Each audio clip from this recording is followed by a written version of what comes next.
4 लाशें, एक राज और वो माँ जो बच्चों की खूबसूरती से जलती थी। अगर आपको लगता है कि माँ की गोद बच्चों के लिए सबसे सुरक्षित जगह होती है तो आप गलत हैं। इतिहास गवाह है, एक माँ अपने बच्चे की जान बचाने के लिए मौत से भी लड़ जाती है। लेकिन हरियाणा के पानीपत में एक माँ ऐसी भी निकली जिसे अपने बच्चे की मुस्कुराहट से नहीं, उसकी मौत की खामोशी से सुकून मिलता था। एक हाउसवाइफ, एक टीचर, देखने में बिल्कुल साधारण, लेकिन इस साधारण चेहरे के पीछे छिपी थी भारत की सबसे क्रूर सीरियल किलर। 4 लाशें, 3 साल का बेटा, 9 साल की भांजी, 6 साल की भतीजी, सबको मारा एक ही तरीके से। वजह कोई दुश्मनी नहीं, कोई पैसा नहीं, वजह थी जलन, मासूम बच्चों की खूबसूरती से जलन। दिल थाम कर बैठी है, आज हम उस नकाब को नोच कर फेंकेंगे जिसके पीछे छिपी थी एक ऐसी डायन जिसने ममता शब्द को ही जलाकर राख कर दिया। ये कहानी है पूनम की। बाहर से देखने पर वो एक साधारण महिला थी, एमए बीएड पास, समझदार।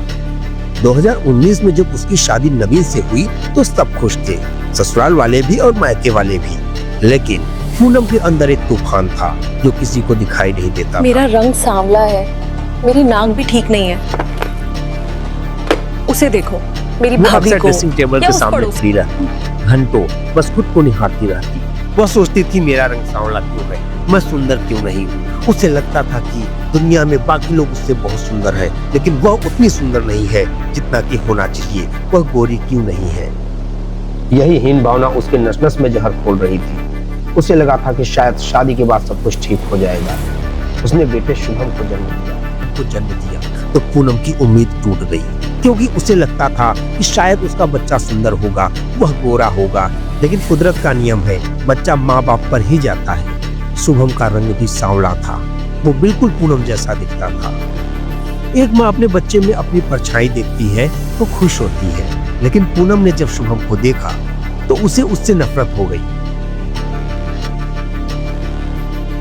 उसे अपना ही बेटा अपनी ही बदसूरती का सबूत लगने लगा, और जब वो दूसरे बच्चों को देखती, गोरे, चंचल, सुंदर, तो उसका खून खौल उठता। उसके दिमाग में एक ही बात चलती, ये जिंदा क्यों है, ये इतने सुंदर क्यों है। जनवरी 2023 का महीना था, जगह सोनीपत का भावनगर। पूनम अपने ससुराल में थी। उस दिन घर में एक अलग ही रौनक थी। उसकी ननद आई हुई थी और साथ में थी उसकी 9 साल की बेटी इश्का। इश्का नाम की तरह ही प्यारी, गोरा रंग, तीखे नैन नक्श और पूरे घर को सिर पर उठा लेने वाली चंचलता। दादी उसे लाड़ करती, दादा उसे गोद में बैठाते। पूनम छत्ती मुड़िया से ये सब खड़ी होकर देखती तो उसका खून खौल उठता था। ईर्ष्या के मारे वह जल भुन जाती थी। दोपहर का वक्त हुआ, घर के लोग खाना खाने के बाद आराम करने लगे। इशिका खेलते खेलते छत पर आ गई जहां पर पूनम थी।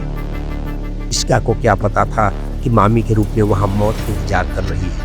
पूनम ने इधर उधर देखा, आसपास की छतों पर सन्नाटा था, कोई नहीं था। उसने बड़े प्यार से आवाज दी, बहुत मीठी आवाज में, इशिका, ओ इशिका, इधर आना बेटा। इशिका दौड़ती हुई आई। जी मामी। पूनम उसे पानी की टंकी के पास ले गई। वो सीमेंट की बनी बड़ी टंकी, जिसका ढक्कन खुला हुआ था। अंदर जनवरी का बर्फ जैसा ठंडा पानी भरा था। पूनम ने कहा, बेटा देखना जरा कितना पानी है, टंकी भर तो नहीं गई। मासूम इश्का, जिसे दुनिया की चालाकियों की कोई समझ नहीं थी, वो मुंडेर पर चढ़ी और झुककर देखने लगी। पूनम ठीक उसके पीछे खड़ी थी। उसके हाथ उठे और एक पल के लिए भी बिना कांपे पूरी ताकत से उसने इशिका को धक्का दे दिया। इशिका सीधे पानी में जा गिरी। ठंड के मारे उसका शरीर सुन्न पड़ने लगा। वो पानी में हाथ पैर मारने लगी। मामी, मामी, बचाओ मामी, चिल्लाने लगी। उसकी आवाज पानी के बुलबुलों में घुट रही थी। वो ऊपर देखती तो उसे पूनम का चेहरा दिखाई देता, लेकिन उस चेहरे पर घबराहट नहीं थी, एक क्रूर मुस्कान थी। लेकिन नीयत देखिए, ठीक उसी वक्त छत की सीढ़ियों पर नन्हे कदम आए। वो और कोई नहीं था, पूनम का बेटा था। पूनम का अपना बेटा, 3 साल का शुभम। वो अपनी माँ को ढूंढते हुए ऊपर आ गया था। उसने देख लिया कि उसकी माँ टंकी के पास खड़ी है और दीदी पानी में डूब रही है। मासूम शुभम के मुंह से बस इतना निकला, मम्मा, दीदी। एक सामान्य माँ होती तो शायद दौड़कर बेटे की आंखें बंद कर देती, लेकिन पूनम के दिमाग में कंप्यूटर की तरह कैलकुलेशन चली। उसने देख लिया, ये क्या बोल देगा, मेरा राज तो नहीं खुल जाएगा। उसके सामने अपना खून था, लेकिन उस वक्त वो बेटा नहीं, एक गवाह था, और पूनम गवाह नहीं छोड़ना चाहती थी। वो बिल्कुल एक जंगली जानवर की तरह झपटी। उसने अपने 3 साल के बेटे को, जो अपनी माँ की गोद के लिए हाथ फैला रहा था, उसे उठाया और उसी टंकी में फेंक दिया। अब पानी में 2 बच्चे थे, एक 9 साल की इश्का, एक 3 साल का शुभम। भाई और बहन दोनों उस ठंडे पानी में साथ साथ डूब रहे थे। पूनम ने बिना किसी अफसोस के टंकी का भारी ढक्कन उठाया और ऊपर से बंद कर दिया। अंदर घुप अंधेरा, ठंडा पानी और धीरे धीरे खत्म होती सांसें। बाहर पूनम ने अपने कपड़े झाड़े, चेहरे पर एक दुखियारी माँ का मुखौटा लगाया और नीचे उतर गई। उस दिन 2 अर्थियां उठी, पूरा गांव रोया, लोग बातें कर रहे थे। बेचारी माँ अपने मायके में ही अपना बच्चा खो दिया। पूनम ने अपनी ननद के गले लगकर जो रोने का नाटक किया, उसे देखकर पत्थर भी पिघल जाए। परिवार ने इसे हादसा माना, पुलिस केस नहीं हुआ, और यही वो गलती थी जिसने पूनम को लाइसेंस दे दिया। उसे लगा, मैं भगवान हूँ, मैं जिसे चाहूँ मार सकती हूँ और मुझे कोई नहीं पकड़ सकता। ऐसे ही करते 1.5 साल बीत गया। अब अगस्त 2024 का महीना चल रहा था। पूनम अपने मायके सिवाक गांव गई। वहां उसकी मौसी की बेटी आई हुई थी, जिया, जिसकी उम्र केवल 6 साल थी। बेहद खूबसूरत, लंबी और चुलबुली।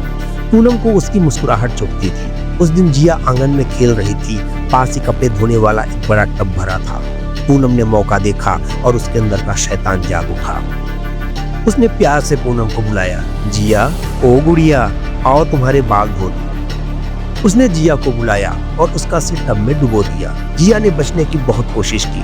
उसने पूनम के हाथों को नोचा, लेकिन पूनम की पकड़ लोहे जैसी थी। 2 मिनट बाद जिया शांत हो गई। पूनम ने फिर वही खेल खेला, शोर मचाया, रोने का नाटक किया। सबने सोचा बच्ची खेलते खेलते गिर गई और बिना पुलिस को बताए जिया का अंतिम संस्कार कर दिया गया।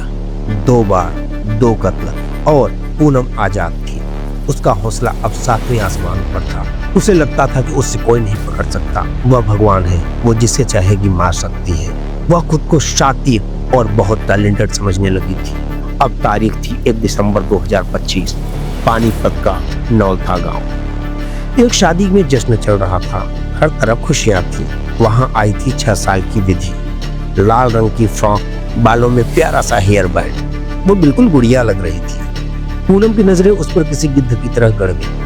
पूनम ने विधि को इशारा किया, बेटा ऊपर आ जाओ, तुम्हें चॉकलेट देती हूँ। चॉकलेट की लालच में मासूम विधि उसके पीछे पीछे चल दी।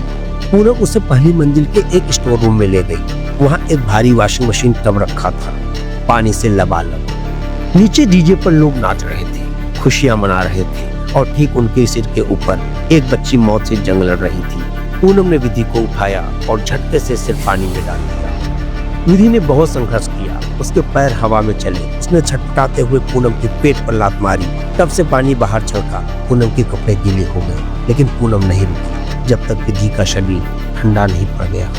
तो उसे दबाए रही। उसने लाश को टब में ही छोड़ दिया, दरवाजा बंद किया और नीचे हॉल में आ गई। वहां जाकर उसने बड़े चाव से शादी का खाना खाया, जैसे उसने अभी किसी की जान नहीं ली, बल्कि कोई बड़ा काम निपटाया हो।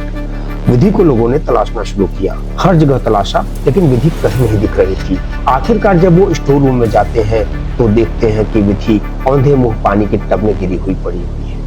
इस बार पुलिस को खबर किया गया।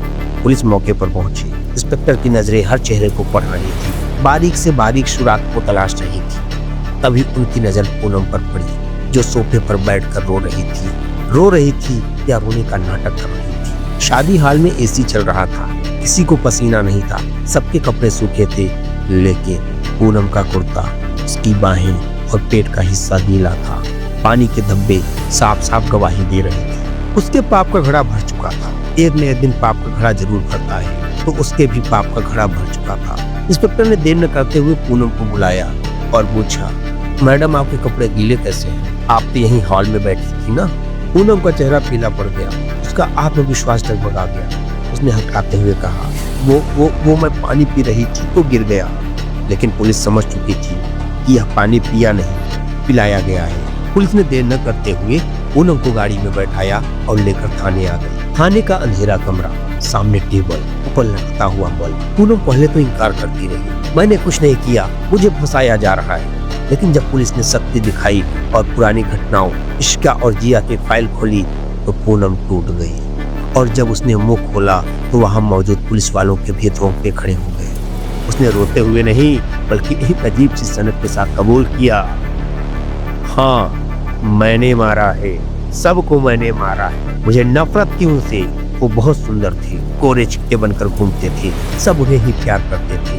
मेरा बेटा शुभम, वो भी मेरे जैसा सांवला था, मुझे उसे देखकर घिन आती थी, इसीलिए उसे भी मैंने टंकी में फेंक कर मार दिया। मुझे सुकून मिलता था जब बच्चे पानी में तड़पते थे। वहां खड़े सभी पुलिस वाले सन्न थे, उन्हें विश्वास नहीं हो रहा था कि एक माँ अपने बेटे को कैसे मार सकती है। उस रात थाने में सन्नाटा था, पुलिस वाले एक दूसरे का मुंह देख रहे थे। एक माँ जो सिर्फ इसलिए कातिल बन गई क्योंकि उसे बच्चों की सुंदरता से जलन थी। आज पूनम सलाखों के पीछे है। उसके पति नवीन ने कहा है, मेरी पत्नी को फांसी होनी चाहिए, उसने मेरे वंश को खत्म कर दिया। लेकिन सोचिए उन 4 बच्चों का क्या कसूर था? इशिका, शुभम, जिया, विधि, वो तो जानते भी नहीं थे कि रंग और रूप क्या होता है। यह कहानी हमें एक डरावनी हकीकत दिखाती है। हैवानियत के लिए बड़े सींग या डरावने चेहरे की जरूरत नहीं होती। कभी कभी हैवानियत एक ममतामयी माँ के चेहरे के पीछे, एक सुंदर साड़ी और बिंदी के पीछे भी छिपी हो सकती है। तो इससे जब हद से गुजर जाए तो वो खून मांगती है। अगली बार जब आप किसी पर आंख मूंद कर भरोसा करें, अपने बच्चों को किसी के पास छोड़ें, तो पूनम की इस कहानी को एक बार याद जरूर कर लीजिएगा। सतर्क रहें, अपने आसपास नजर रखें। मैं हूं आपका फ्रेंड मनोज और यह कहानी आप सुन रहे थे best crime stories in Hindi. अगर आपको यह कहानी पसंद आई, आपको अंदर तक झकझोरती हो, तो मेरे चैनल को सब्सक्राइब करिएगा, लाइक करिएगा और शेयर करिएगा।